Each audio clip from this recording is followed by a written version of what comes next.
If his goal in all this was to bring together a tribe of seekers and promote the thrill of discovery, for better or worse, he succeeded.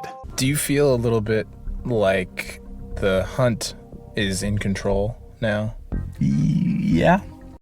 It's not good to take it to an extreme.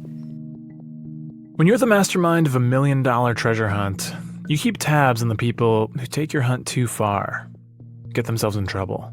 Well, there was some people thrown in jail in Yellowstone for digging holes. People have been hurt swimming rivers and almost drowned, and boats collapsing, and I don't blame them. It's a monster that I created with my story.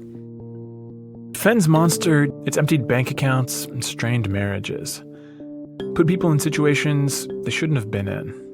There came, a lot of calls from authority figures, governmental figures, for Fenn to end the hunt, and it was a real legitimate open question for a time. State Police Chief Pete Casetas is calling on Forrest Fenn to end his treasure hunt before someone else dies looking for it.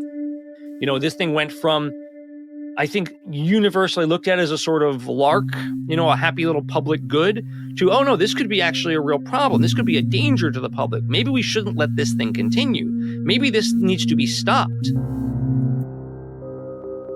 Madalena Taylor from Lynchburg, Virginia, thought the treasure was near Cody, Wyoming, and the county search and rescue team had to look for her 3 times in 4 years. Then there was Robert Miller, who thought the treasure was at Fenn's house and was arrested on the property. I thought the poem directed me into here. I thought it said, the treasure map, the treasure hunt, I mean, here's the thing, man. That's a burglary, dude. David Christensen thought the treasure was at the bottom of Yellowstone Canyon and tried to rappel down to it from a scenic overlook. But he brought a 300-foot rope to an 800-foot canyon. It took 6 hours to complete the rescue. Roderick Craythorne thought the treasure was in the cemetery of Fort Yellowstone. He dug 17 holes looking for it and damaged a grave.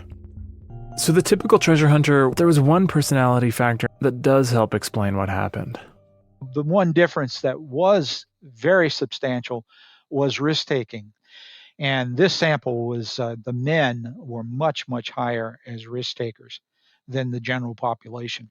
Of committed searchers, about 20% of the men were in the 93rd percentile for risk tolerance. And 3/4 of the Fenn treasure hunters were male.